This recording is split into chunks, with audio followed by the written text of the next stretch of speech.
pinakaunang proseso, guard number 1 para sa haircut tutorial natin ngayon na low fade crop-core. Unang proseso, guard number 1, close.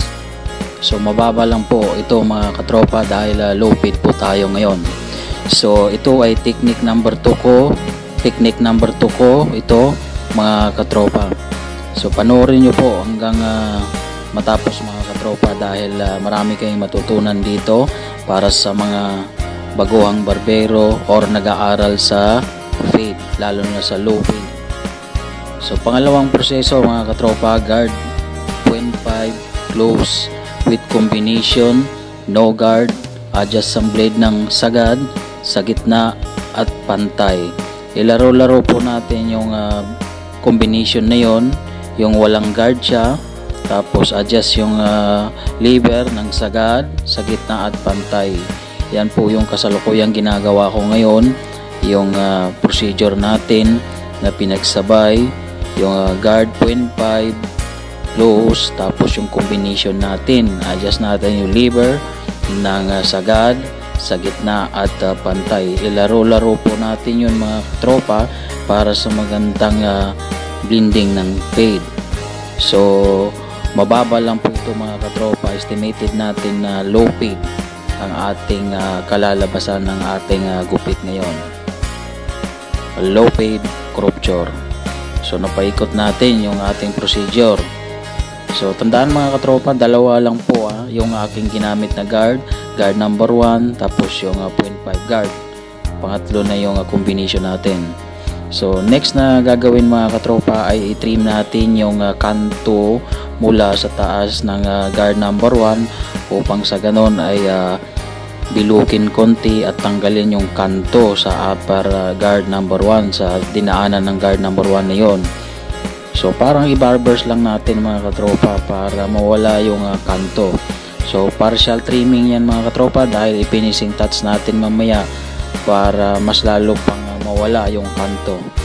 So ang kanyang buhok mga katropa ay talagang solido, kumbaga makapal at matigas yung kanyang buhok at masyadong angat, malutong. So ang ginagawa ko ngayon, tuloy-tuloy sa trimming mga katropa.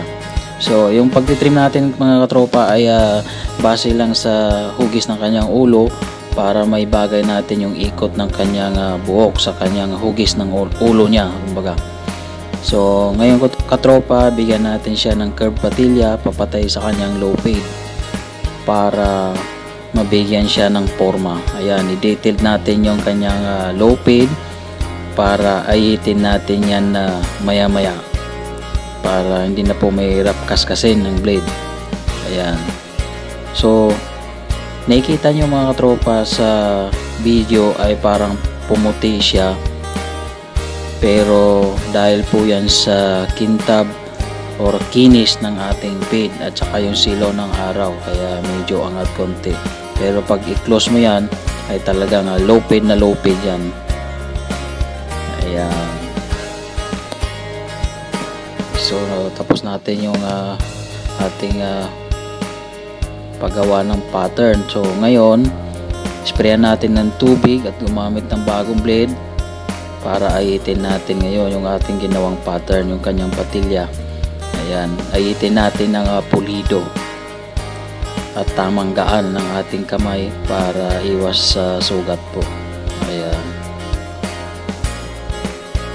So wala na pong devil cut ito mga katropa, yung patilya lang niya na papatay sa kanyang low fade. Ayan. So ang ayitin natin dyan mga katropa ay yung mababa lang po, yung talagang low fade niya. Ayan, kasi sa taas niyang konti may buhok na po yan siya, yung humaharang sa kanyang fade, paangat. Ayan. So nakikita natin ngayon mga katropa ang tunay na low fade.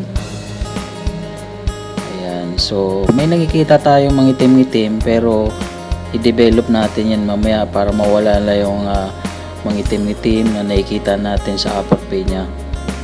So napakakunat ang kanyang buhok. So yan po ang dahilan kung bakit tayo gumamit ng bagong blade, para madali lang ayitin mga katropa. Ayan. Ayan, lalo na sa salungat na pag-ahit ay kailangan talagang matalas na blade at bago. So napaikot natin yung ating ahit ngayon, pagpag, tapos sundan natin kaagad ng Shengpa shaver para mas lalo pang kuminis ang kanyang fade.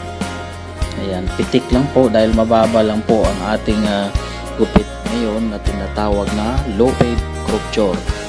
So ito na, i-develop natin yung kanyang upper fade para mawala yung mga dark spot o mga itim-itim na nakikita natin sa taas ng kanyang low fade, para maganda po yung tignan yung upper fade niya, maganda yung pagka-barbers. Ayan. So ang low fade mga katropa ay very critical na gupit ito, dahil kung ikaw ay magkamali ay aangat ay magiging mid fade. So kailangan konti-konti lang po ang ating paggawa, kung pagpitik kumbaga sa bawat ginagamit. Ayan, so i-detail natin para mawala yung mga line spot mula sa inahit natin kanina. Ayan, so fully tanggal na po siya. Ayan. So ganun lang po kasimple mga katropa ang paglulupit. So ito ay technique number 2 mga katropa. Ay kagabi mayroon akong in-upload na low fade na rin, pero ibang style yon, uncut top siya, pero ito babawas na po tayo sa taas dahil crop chore po tayo. Bakit tinawag na crop chore? Siyempre nagmula sa salitang crop at idinagdag natin yung chore para cute. Hindi, ganun lang talaga mga katropa. Nakadepende po yan sa ating gawa or anong itawag natin sa gupit. Ang mahalaga ay hindi tayo nawawala doon sa pinakapangalan ng ating gupit. Parang ganito yung low fade, tapos dinagdag natin yung crop chore para may apelyido yung low fade. Pero yun talaga katropa, dahil ang ating grooming ay crop, kaya dinagdag natin chore, kaya naging crop chore. So ganun lang mga katropa, depende yan. Kung halimbawa may anak kayo, sino bang tatawag sa pangalan ng inyong anak kundi bang kayo talagang tatawag niyan, hindi ibang tao, di ba? Ganun din sa likha nating gupit. At least hindi nawawala sa pinaka pangalan niya, tulad nito, low fade. So kung anong gagawin nating grooming, ayun po yung magiging apelyido ng low fade. So crop chore. So yun po mga katropa. So ngayon, trimming na po ako ngayon. So marami po ang nakat sa video na ito sa trimming, dahil para mapadali at mapaikli yung video natin, dahil always po ngayon nasa 12 o 13 minutes lang ang ina-upload kong video, para hindi po mangalalay sa kapanood ng aking mga haircut tutorial. So ito mga katropa, ang aking kaalaman sa paggugupit ay binabahagi ko sa inyo. So salamat sa inyo sa panood nyo at sa pagsuporta sa aking YouTube channel. Kahit papano, mangilan-ilan lang po kayo, ay mas okay po magsisimula sa maliit patungo sa kung saan paruroonan ng aking YouTube na ito. So ang malaga dito mga katropa ay yung aking kaalaman ay binahagi ko sa inyo. So ngayon i-blower natin para makita natin yung buhok kung pantay-pantay na ba or nangyari crop yung kanyang taas. So okay na, i-blower natin na maigi para matuyo, dahil lagay na po tayo ng ating Play-Doh para sa magandang style. Ayan. So panurin lang po mga katropa ang aking ginagawa rito hanggang matapos, dahil papatapos na rin. At mangyaring mayroon kayong matutunan sa haircut tutorial kong ito. Ayan. So kailangan malagyan po ng Play-Doh yung lahat ng buhok, tapos i-blower natin ulit para malusaw po yung nilagay nating Play-Doh. Ayan, so i-style na po natin mga katropa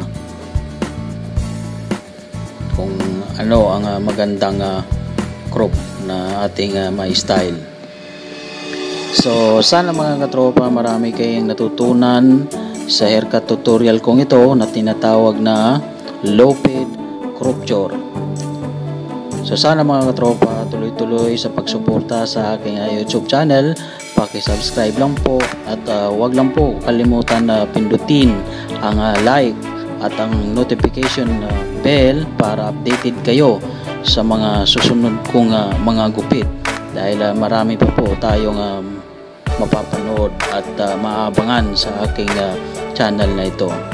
So muli, ako po ay nag-iiwan sa inyo ng maraming salamat po mga katropa.